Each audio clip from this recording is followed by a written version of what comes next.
அவர் வந்து நிச்சயமா நல்லது செய்வாரு, ஊழலற்ற நல்லாட்சியை கொடுப்பாரு. ஒரு ஏற்கனவே விடியல் தரப்போறேன்னு ஒருத்தர் சுத்திட்டு இருந்தாரு. அவர் வந்து விடியல் ஆட்சி கொடுக்கவே இல்லை, மாறா ஊழல் ஆட்சியை தான் கொடுத்தாரு. ஆனா வந்து இவர் உண்மையான விடியலை ஆட்சியை இன்னும் சில மாதங்களிலேயே கொடுக்க துவங்கி விடுவார். திமுக படு தோல்வி செஞ்சதுக்கு என்ன காரணம் நீங்க நினைக்கிறீங்க? அவங்க பண்ண ஊழல் தான். அடுத்தது எந்த துறையிலையும் வந்து அவங்க தான் முன்னிருந்து நிக்கணும். ரியல் எஸ்டேட் ஆகட்டும், அவங்களே ஆகணும். சபரீசன் தான் வரணும், அவங்க மாப்பிள்ள தான் வரணும், அவங்க ஃபேமிலி தான் வரணும். அதே மாதிரி சினிமாவாகட்டும், அவர் பையன் தான் வரணும், அவங்க தான் வரணும், ரெட் ஜெயின் மூவிஸ் தான் வரணும்ன்ற மாதிரி பணம் அதிகமா வர துறை எல்லாத்தையும் சுரண்டிக்கிட்டு, அது மாதிரி வந்து பணங்கள் அதிகமா வர மது உற்பத்தி அதையும் அவங்களே செஞ்சுக்கிட்டு, அவங்களே வந்து மார்க்கெட்டிங் பண்ணி வியாபாரமா ஒரு மிகப்பெரிய வியாபார ரீதியோட அவங்க வந்து பணத்தை நிறைய வந்து சுரண்டி அவங்க மருமகன் சபரீசனை வச்சு அயல் நாடுகள்ல இன்னைக்கு நிறைய தொழில் துவங்கி இருக்கிறாங்க. உலக வங்கியிலையும் நிறைய பணம் சேமிப்பு செஞ்சிருக்கிறாங்க. ஓகே, செந்தில் பாலாஜி பாத்தீங்கன்னாக்கா ஊழல் பண்ணி தான் படம் ஜெயிலுக்குலாம் போயிட்டு வந்தவர். மறுபடியும் பார்த்தீங்கன்னா எலெக்ஷனை சந்திக்க பார்த்தா திமுக பார்த்தீங்கன்னாக்கா சீட்டு கொடுத்து பார்த்தா எலெக்ஷன் சந்திச்சு வச்சாங்க. அதுக்கான ஒரு தோல்வியா இருக்குன்னு நினைக்கிறீங்களா?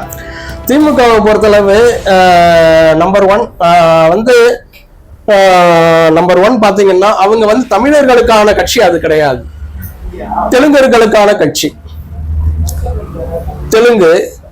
தெலுங்கர்கள் அவங்களதான் வந்து முன்னிறுத்தி அவங்கள கொண்டு வருவாங்க. அவங்கள வந்து பணம் நிறைய சம்பாதிக்க வைப்பாங்க. தமிழர்களை யாரையும் சம்பாதிக்க வைக்க மாட்டாங்க.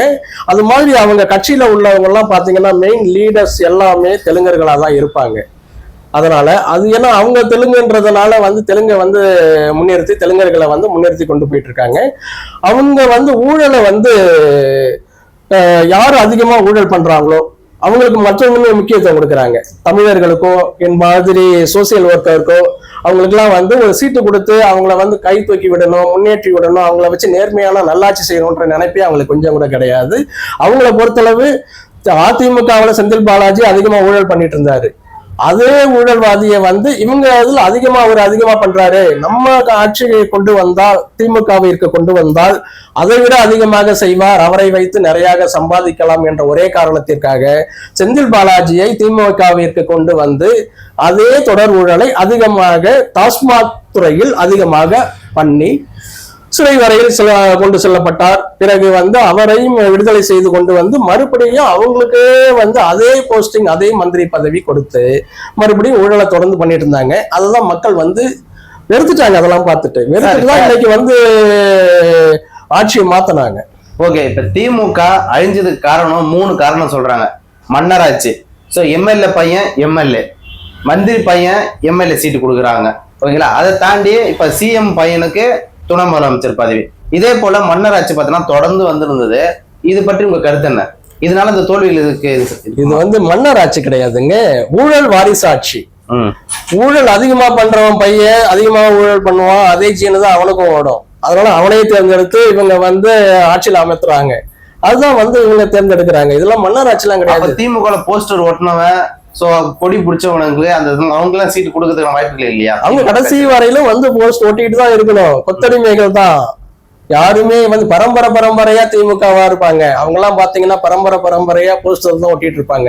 யாருமே ஒருத்தவங்களும் முன்னேறி இருக்க மாட்டாங்க. ஏன்னா அவங்க எல்லாம் தமிழர்கள். ஏன்னா மந்திரி பிள்ளைங்க மந்திரி, எம்எல்ஏ பிள்ளைங்க எம்எல்ஏ. ஆமா, அந்த மந்திரிகள் யாருங்க? எல்லாம் தெலுங்குக்காரவங்கள தாங்க. தெலுங்கு நாயுடுன்னு இருக்காங்க, தெலுங்கு வன்னியர்ன்னு இருக்காங்க. அப்படிப்பட்ட தெலுங்கர்களை வச்சு தானங்க அவங்க முன்னேறாங்க. திமுகன்றது தெலுங்கர்கள் முன்னேற்ற கழகம் தான் வந்து திமுக. இதுக்கு தமிழகத்துக்கு திமுக கொண்டு வந்த முக்கியமான சட்டங்கள்னா என்னென்ன சொல்லுவீங்க? தமிழகத்துக்கு முக்கியமா கொண்டு வந்ததெல்லாம் அடுத்த ஸ்டேட்டை பார்த்து காப்பி அடிச்சாரு. என்னன்னா டெல்லியில வந்து கெஜ்ரிவால் பண்ணாரு, பஸ் இலவசம் அப்படின்னு சொல்லிட்டு, பேருந்து பயணம் பெண்களுக்கு இலவசம் சொல்லிட்டு. அங்க பாத்தீங்கன்னா ஏசி பஸ் வரையில எல்லாம் இலவசம் தான்.